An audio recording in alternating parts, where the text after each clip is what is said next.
ખુશી આપનું સ્વાગત છે અને આપણી સાથે જોડાયા છે એચડીએફસી સિક્યોરિટીઝના પ્રાઇમ રિસર્ચના હેડ દેવશ વકીલ. દેવશભાઈ, ઘણું સ્વાગત છે. માર્કેટમાં અત્યારના એક ઇન્ટરેસ્ટિંગ ટાઈમ પણ છે, જો કે અનસર્ટન ટાઈમ પણ છે, પણ ઇન્ટરેસ્ટિંગ ટાઈમ પણ છે. ફંડામેન્ટલી જુઓ તો આપણા માર્કેટ્સ એક રેઝિલિયન્ટ માર્કેટ્સ રહ્યા છે ને that's why we are where we are right now compare to the global markets.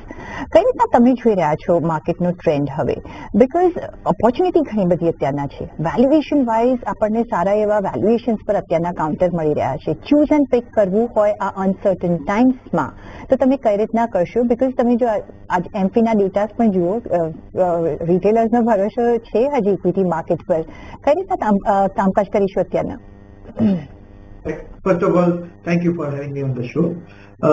તમે જેમ કીધું એમ, જ્યારે ક્રૂડ ઓઇલના પ્રાઇસીસ જે આ વેસ્ટ એશિયા ક્રાઇસિસમાં વધ્યા ત્યારે જે અનસર્ટનિટી ઊભી થઈ એમાં જે રિટેલ ઇન્વેસ્ટર છે એ આ માર્કેટનો બેકડ્રોપ ગયો છે. એમનો ભરોસો પૂરો નથી.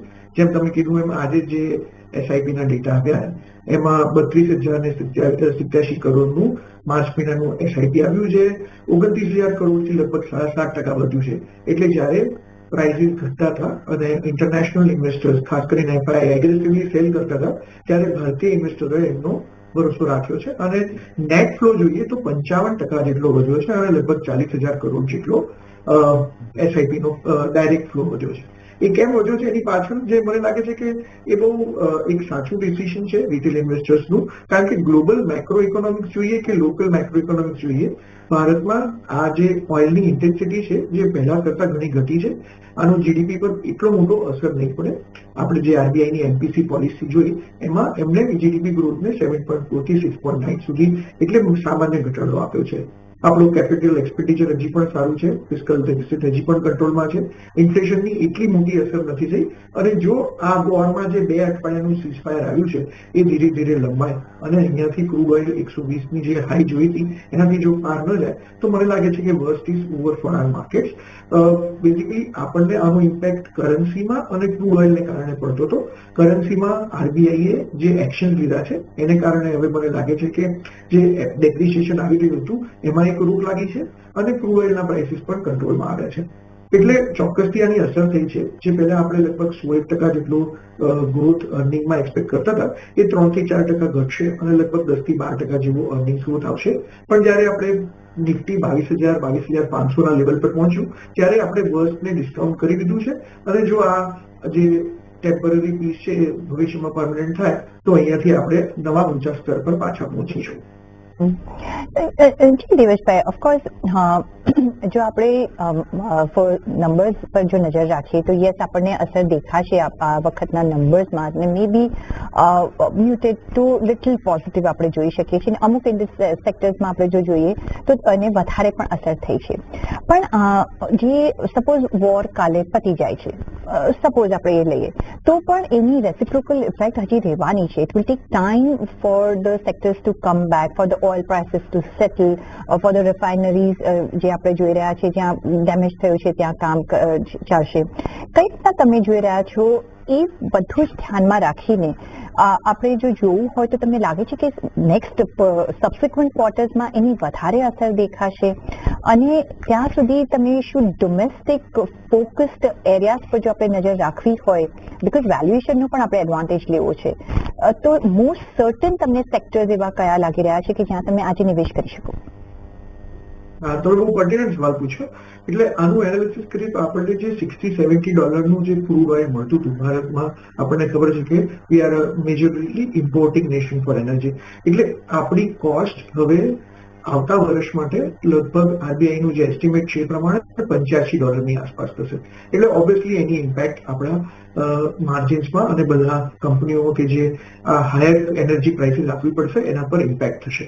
પણ જે પ્રાઇઝીસ એ ડિસ્કાઉન્ટ કર્યું છે, સ્ટોક માર્કેટ હંમેશા ભવિષ્યને અત્યારે ડિસ્કાઉન્ટ કરતું હોય છે. એટલે વી આર અ ડિસ્કાઉન્ટિંગ મિકેનિઝમ અને ડિસ્કાઉન્ટ કરી ચૂક્યું છે. તમે જેમ કીધું એમ હવે જો અહીંયાથી વોર પૂરી થઈ જાય અને જો અહીંયાથી આપણે ઇન્વેસ્ટ કરવું હોય તો એ માટે જ અમે રિસેન્ટલી 2 દિવસ પહેલા એક સરસ નવું બાસ્કેટ લોન્ચ કર્યું છે અને એનું નામ આપ્યું છે બાઉન્સ બેક થીમ. આ બાઉન્સ બેક થીમ શું છે કે જે ક્રૂડ ઓઇલની હાયર પ્રાઇસીસને કારણે આપણને જે સેક્ટરમાં ઇમ્પેક્ટ આવેલી, અમને એવું લાગે છે કે એ જ સેક્ટરમાં, એટલે કે જે જીઓપોલિટિક્સને કારણે જેનું અર્નિંગ્સ ઘટેલું, એ અર્નિંગ્સ પાછું જેનું રિકવર થશે આ એક ક્વાર્ટર પછી, નેક્સ્ટ 3 થી 6 મહિનામાં. અને બીજું જે ક્વોલિટી નેમ્સ છે એમાં આ અનસર્ટનિટીને કારણે જે વેલ્યુએશન ઘટ્યા હતા એ પાછા જો નોર્મલાઇઝ થાય તો મને લાગે છે કે એક સારી ઓપોર્ચ્યુનિટી છે. એટલે એમાં આપણે 10 સ્ટોકનું એક બાસ્કેટ બનાવ્યું છે કે જેમાં આપણે એવિએશન, પછી સિમેન્ટમાં, પછી કન્સ્ટ્રક્શનમાં, ઓટોમોબાઈલમાં, હોટલ અને એવી રીતે રિફાઇનિંગમાં, પછી તમે જે પેઇન્ટની વાત કરી હમણાં, એશિયન પેઇન્ટ જેવી કંપની, એવી એક સરસ 10 સ્ટોકનું એક બાસ્કેટ બનાવીએ અને નેક્સ્ટ 3 થી 6 અઠવાડિયા માટે જો 3 થી 6 મહિના માટે જો એને પ્લે કરીએ તો મને લાગે છે કે આ જે વોરને કારણે જે કરેક્શન આવ્યું હતું એમાં સૌથી વધારે સારું રિટર્ન મળી શકે છે. અમે છે ને એક એનાલિસિસ કર્યું હતું કે જ્યારે પણ વોર પૂરું થઈ જાય એના પછી જીઓપોલિટિકલને કારણે જો આ વોર થયું હોય અને એને કારણે જો ઘટાડો આવ્યો હોય તો એના વોર પૂરા થયા પછી એના 1 મહિના, 3 મહિના અને 6 મહિનામાં શું થાય છે. તો એ જોતા લાગે છે કે જે વોરને કારણે કરેક્શન આવ્યું હોય તો એના કરતા પણ વધારે સારું રાઈઝ, બાકી બધા જો માઇક્રો ઇકોનોમિક્સ એન્વાયરમેન્ટ સારું હોય તો રાઈઝ આવતી હોય છે. એટલે ઓન એન એવરેજ અમે છેલ્લા 7 આવા, એટલે ઈરાકનું વોર જે 90માં થયેલું, કારગિલનું 99માં થયેલું, પછી WTC પર અટેક થયેલો 2001માં, મુંબઈમાં અટેક થયેલો 2008માં, પુલવામામાં 2019માં, રશિયન યુક્રેન વોર 2022, આ બધા જ અમે એનાલિસિસ કર્યું તો એવરેજ આપણે જોયું હતું કે ઉપરથી માર્કેટ લગભગ 10% જેટલું કરેક્શન આવ્યું હતું. પણ પછી એનું જે 6 મહિનામાં એનાલિસિસ કર્યું તો 15% થી 30% જેટલું રાઈઝ અને હાઈએસ્ટ ઈરાક વોર પછી આપણને 65% જેવું પણ રાઈઝ મળેલું હતું. એટલે જ્યારે બી વોર પૂરું થાય ત્યાર પછી જો તમે આ બાઉન્સ બેક થીમને પ્લે કરશો તો મને લાગે છે કે ત્યાં આગળ સૌથી સારી રિટર્નની ઓપોર્ચ્યુનિટી મળે છે 3 થી 6 મહિના માટે. અને લોંગ ટર્મ માટે જે ક્વોલિટી સ્ટોક છે એમાં ઇન્વેસ્ટેડ રહેવું જોઈએ. આ ઘટાડેલા વેલ્યુએશનનો ફાયદો લેવો જોઈએ. તમે કહી રહ્યા છો કે ઓફકોર્સ લોંગ ટર્મમાં જે આપણા કાઉન્ટર્સ છે એને તો ટચ નહીં કરવા જોઈએ, પણ જો તમારે શોર્ટ ટર્મ અને બાઉન્સ બેક અને હેજ કરવું હોય તો તમે જે 10 એરિયાઝ કયા છે એમાં તમારે નિવેશ કરવાનું, તો કેટલા રેશિયોમાં તમે આ બધા સેક્ટર્સમાં નાખશો અને તમારા ફર્સ્ટ 3 બેસ્ટ જે તમે નેમ કર્યા છે ક્યાં તમે પ્રોમિનન્ટ રહેશો એમાં? એટલે અમે શું કર્યું છે, 10 એરિયાના 10 સ્ટોક ચૂઝ કર્યા છે અને દરેકમાં 10% નું વેટ મૂક્યું છે. સૌથી વધારે અફેક્ટેડ શું છે તો કે ઓઇલ માર્કેટિંગ છે, ત્યાં આગળ મેં HPCL ચૂઝ કર્યો છે, એવિએશન છે, કન્સ્ટ્રક્શન અને રિયલ એસ્ટેટમાં લાર્સન એન્ડ ટુબ્રો અને અલ્ટ્રાટેક સિમેન્ટ જેવી કંપની લીધી છે.